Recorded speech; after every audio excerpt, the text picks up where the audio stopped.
today we are in Istanbul, Turkey, and this has been one of our favorites, if not our favorite food spots that we've been to. So today we are going to take you around the city to show you some of the incredible foods that are offered here. And we're going to start out our day right with getting some Turkish coffee.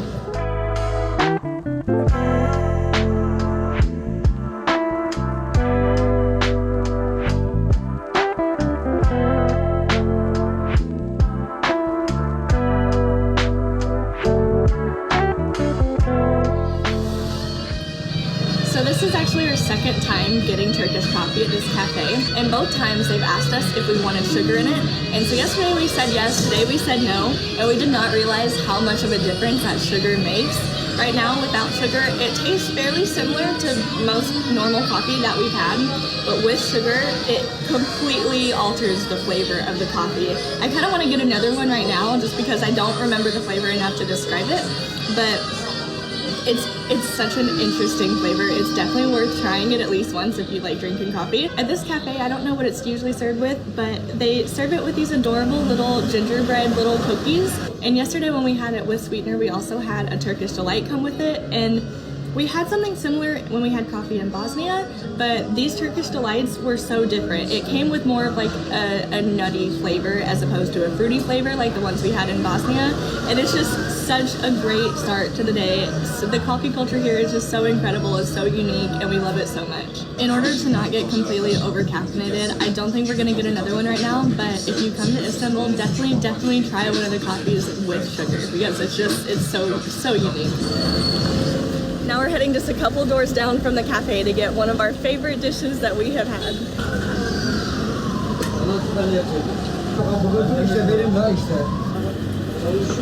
So we came here to try some kebabs, but we also wanted to try a soup that is supposed to be pretty common in Turkey. We haven't tried it yet. It's called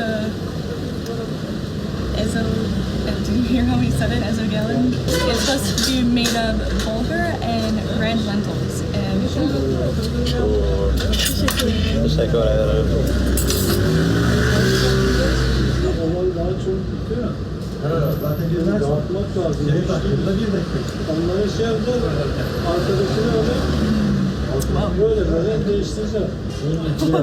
that's really good.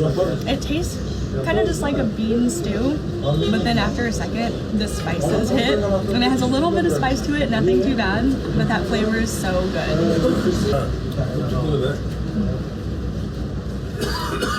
I like that a lot. So pretty much every place that we've been this was kebab, they have a few different regions that are like the different styles, and my favorite has definitely been the one that comes from Adana. I don't know how to describe how it differs from the other one, but the flavor is just so amazing. It's like a pretty flimsy meat, and it seems like there's peppers and stuff inside of the meat, which is amazing, but they just give you this entire plate with vegetables and bread and stuff that you can like make bites of just a ton of different flavors, and it's so good.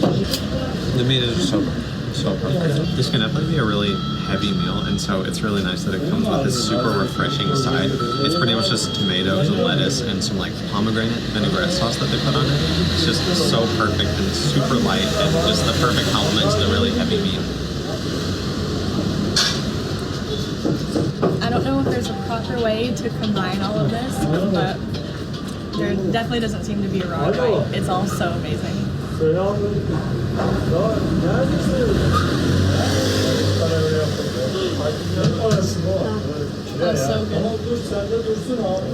The next main item that we're looking for is in one of the main squares called Taksim Square. It's actually about a 20-minute walk, which is kind of nice because that lunch was significantly heavier than what we were expecting, so we need some time to run it off or walk it off.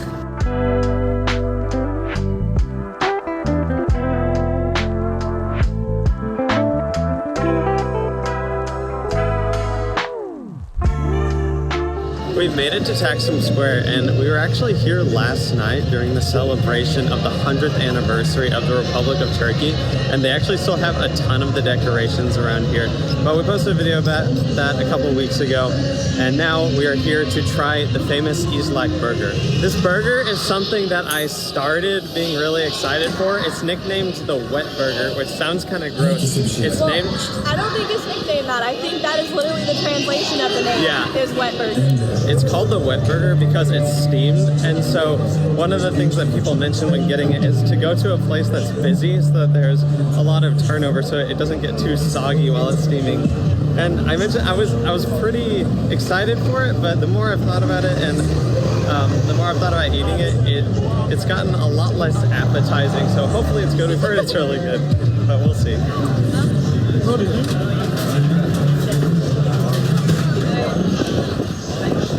I'm so nervous to try this. So apparently this burger originated in Taksim Square, but now that it's gotten more popular, it's spread to different places, so apparently this is the best place to get it. Hopefully we got a fresh one and it's not super soggy. There's sauce like soaked up in it. It actually smells pretty good, so let's see. It's kind of like a sloppy Joe, it looks like. Yeah, it kind of honestly even smells like a sloppy Joe. The sauce is just kind of oozing out. Yeah. Let's see.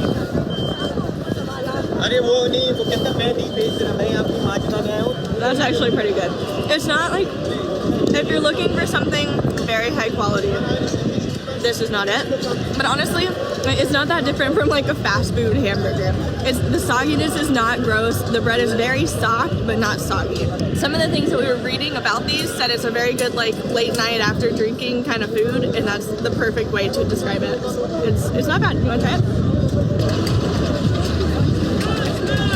I mean, it's pretty much like a really saucy burger. It's not bad at all. And for 40 lira, like $1.40 or something, that's not bad.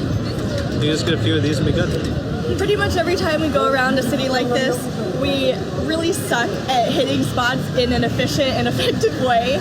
And today that's actually really working in our favor because now we have another 25-minute walk, I think, to our next spot. So all of this walking is really helping us make more room for our next bite, which is really, really needed.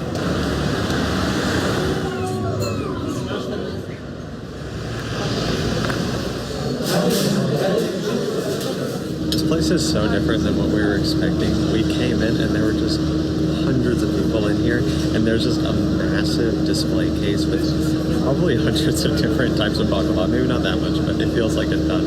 And so we got a few different types, two of which we have tried very similar versions of. One of them is just a plain baklava, but it has like extra pistachios in it. So I think I'll end with that one because I pretty much know how it's going to taste. But there's this green one, and then these ones that kind of look like churros. That should be interesting. All of these, I think, I'm not 100% sure if they're all different types of baklava. But pretty much what baklava is like super, super thin sheets of a pastry, and then they wrap them all up together and soak it in some syrup with a lot of times with like crushed nuts and it looks like in this case some pastry, but it just makes for this super sweet pastry dessert that we've been really liking, and it's one of the staples here that you have to try. That one's much creamier than the ones that we've had. It's like a Yeah, it was a lot softer cutting through than I thought it would be. Yeah, it kind of tastes like a buttermilk cake, kind of on the inside. And then there's like this little bit of a churro looking one, which should be cool. It's very hard. It's very much like a churro if it was soaked in syrup. So just a ton of sugar. So they didn't have names on the display case, and so I really don't know what any of these are called, but this one's not quite as sweet as like some of the main baklava we had. I think it's pretty much the same thing though. It's kind of in a different shape. It's like pinched off at either end, which makes it look kind of cool. And the outer shell is pretty hard.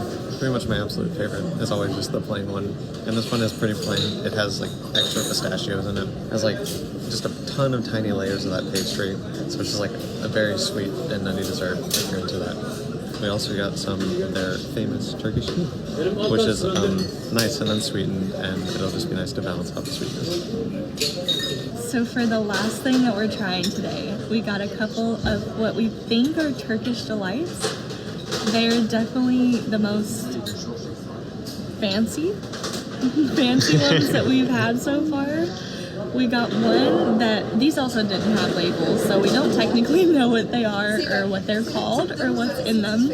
But we got one that has what we think are pomegranate seeds and pistachios. And inside, this is the jelliest looking Turkish delight that we've seen. So I don't know. It looks gorgeous. I love it. They look pretty, but I'm not confident I'm gonna like them.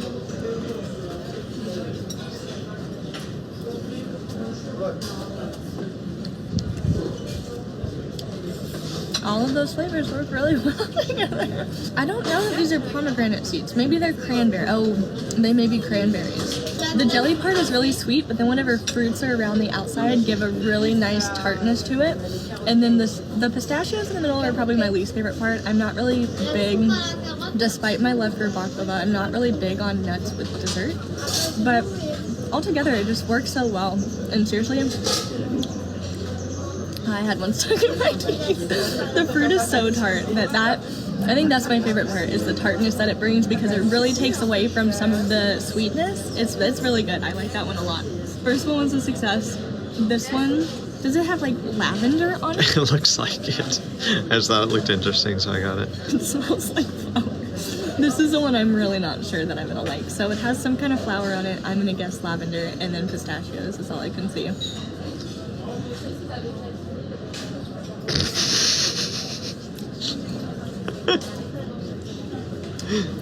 Is it good? The texture is the thing that's getting me. It feels like I'm eating a bath bomb. It has a texture of flowers, that's for sure. It's not bad, I don't think, but it's not my thing. It's a very floral taste, but then also the jelly is pretty much the same as the other one. So the jelly taste is still really good. The pistachio, I feel like, is kind of hidden by the flowery taste, but I'm not big on the flowers. That's a very weird texture and taste to me, but I'll stick to this one.